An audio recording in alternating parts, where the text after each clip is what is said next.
کہ میں ان دکھ درد تکلیف اور مصیبتوں سے بہت تھک چکا ہوں۔ تو انسان کی تسلی کے لیے اللہ تعالیٰ نے قرآن کی سورت الزمر کی آیت نمبر 53 میں فرمایا تھا کہ اے اللہ کی رحمت سے نا امید نہ ہونا۔ ناظرین و کرام، کسی بھی انسان کو اپنے سے کمتر ہرگز مت سمجھنا۔ ہر انسان کو اللہ تعالیٰ نے ہی پیدا کیا ہے، کسی کے اندر کوئی نہ کوئی خوبی ضرور رکھی ہے، ہر کسی کے اندر کوئی نہ کوئی ایسی خوبی یا صلاحیت ضرور ہوتی ہے جو اسے دوسروں سے ممتاز کر دیتی ہے۔ کسی کو بھی اپنے سے کمزور یا کمتر مت سمجھو، اور دوسری چیزوں جو میں نے بنائی ہیں وہی اللہ تعالیٰ سے محبت۔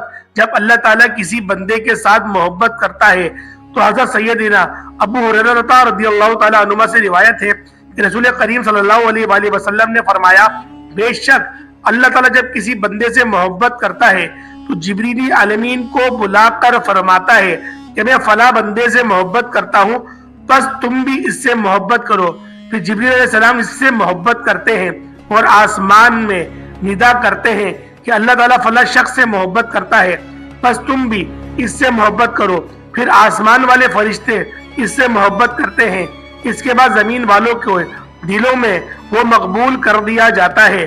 اور جب اس کے برعکس اللہ تعالیٰ کسی آدمی سے ناراض ہوتا ہے تو جبریل علیہ السلام کو بلا کر فرماتا ہے کہ میں فلاں بندے سے ناراض ہوں یا بغض رکھتا ہوں، بس تم بھی اس بندے سے ناراض رہو۔ پھر وہ بھی اس سے ناراض رہتے ہیں۔ پھر آسمان والوں میں ندا کی جاتی ہے کہ اللہ تعالیٰ فلاں بندے سے ناراض ہو گیا ہے تو تم بھی اس سے ناراض ہو جاؤ۔ پھر اس سے وہ بھی ناراض ہو جاتے ہیں۔ اس کے بعد زمین والوں میں اس کی دشمنی جم جاتی ہے، یعنی زمین میں بھی اللہ تعالیٰ کے جو نیک بندے یا فرشتے ہیں وہ اس کے دشمن ہی رہتے ہیں۔ تو ناظرین، اللہ سے محبت کرو گے، دنیا آپ کے لیے آسان ہو جائے گی۔ آپ کی زندگی میں جتنی بھی پریشانیاں ہیں، جتنی بھی مشکلات ہیں، رنج و غم ہیں، وہ سب کے سب انشاءاللہ دور ہو جائیں گے، اور اللہ پاک آپ کے لیے ایسا بہترین رزق کا بندوبست کر دے گا کہ آپ لوگ خود بھی حیران رہ جائیں گے۔ اور پیارے دوستو، اللہ پاک اپنے ہر بندے سے محبت کرتا ہے، تو ہمیں بھی چاہیے کہ ہم اللہ پاک سے محبت کریں۔ تو پیارے دوستو، جب اللہ پاک سے ہم لوگ محبت کریں گے تو کامیابی خود بخود ہمارے پاس چلی آئے گی۔ تو پیارے دوستو، عمل کے بارے میں ملاحظہ کریں کہ آپ لوگوں نے اس وظیفے کو کس طریقے سے کرنا ہے۔ ایک بار آپ لوگ پہلے پڑھیں گے اعوذ باللہ من الشیطان الرجیم بسم اللہ الرحمن الرحیم، یہ ایک بار پڑھیں گے۔ اس کے بعد دوبارہ پڑھیں گے اعوذ باللہ من الشیطان الرجیم بسم اللہ الرحمن الرحیم۔ اسی طریقے سے تیسری بار بھی پڑھیں گے اعوذ باللہ من الشیطان الرجیم بسم اللہ الرحمن الرحیم۔ جب 3 بار آپ لوگ پڑھ لیں، اس کے بعد نبی پاک صلی اللہ تعالیٰ علیہ وسلم کی ذات پاک پہ درود پاک پڑھیں گے۔ میں آپ کو بارہا بتاتا ہوں کہ درود پاک میں آپ لوگ درود ابراہیمی کا ہی انتخاب کریں، کیونکہ یہی وہ درود ہے جو سب سے افضل اور اعلیٰ ہے۔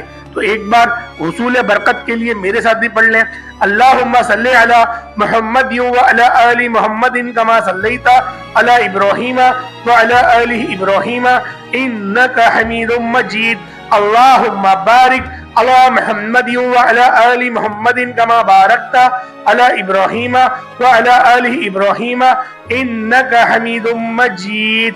جب آپ لوگوں نے اس درود پاک کو 7 مرتبہ پڑھ لیا تو اس کے بعد آپ نے 101 مرتبہ پڑھنا ہے یا سمیع یا سمیع یا سمیع پڑھ کے 100 مرتبہ آپ لوگوں نے پڑھنا ہے یا سمیع۔ پھر آپ لوگوں نے پڑھنا ہے یا واسع یا واسع یا واسع، یہ 108 مرتبہ آپ لوگ پڑھیں گے۔ اس کے بعد آپ لوگوں نے 108 مرتبہ ہی پڑھنا ہے استغفر اللہ استغفر اللہ استغفر اللہ۔ جب آپ لوگ یہ پڑھ لیں، اس کے بعد دوبارہ سے آپ لوگ درود پاک پڑھ لیں گے۔ جو آپ نے اول درود پڑھا وہی آپ لوگ آخر میں درود پڑھ لیں گے۔ پیارے دوستو، اس وظیفے کو کرنے کے بعد فجر کی نماز کے بعد کریں یا ظہر کی نماز کے بعد کریں یا عصر کی نماز کے بعد کریں، یہ آپ کی اپنی مرضی ہے، لیکن میری اپنی ذاتی رائے یہی ہے کہ آپ لوگ اس وظیفے کو فجر کی نماز کے بعد کریں، تاکہ وہ جو فجر کی نماز ہوتی ہے وہ رزق کے بٹنے کا وقت ہوتا ہے۔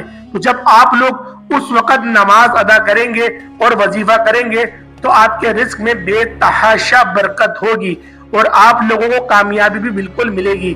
تو امید کرتا ہوں آج کی ہماری یہ ویڈیو، آج کی ہماری انفارمیٹیو ویڈیو آپ کو بہت زیادہ اچھی لگی ہوگی۔ اگر آپ کو آج کا ہمارا درس اچھا لگا ہے تو ہماری ویڈیو کو لائک ضرور کریے گا، اور کمنٹ کے اندر اللہ پاک کے 2 صفاتی نام کوئی سی بھی لکھ دیے گا۔ اور اگر آپ لوگ ہمارے چینل پر نئے، چینل کو ضرور سبسکرائب کریں، بیل آئیکن پریس کریں۔ اور پیارے دوستوں، جو لوگ بھی دعا کے لیے کہتے ہیں اللہ پاک ان سب کی دل کی تمام حاجتوں کو پورا فرمائے، اللہ پاک ہم سب کی تمام پریشانیوں کو دور فرمائے، اللہ پاک ہم سب کے لیے بہترین عزت اور رزق والا بندوبست فرمائے۔ السلام علیکم ورحمۃ اللہ وبرکاتہ۔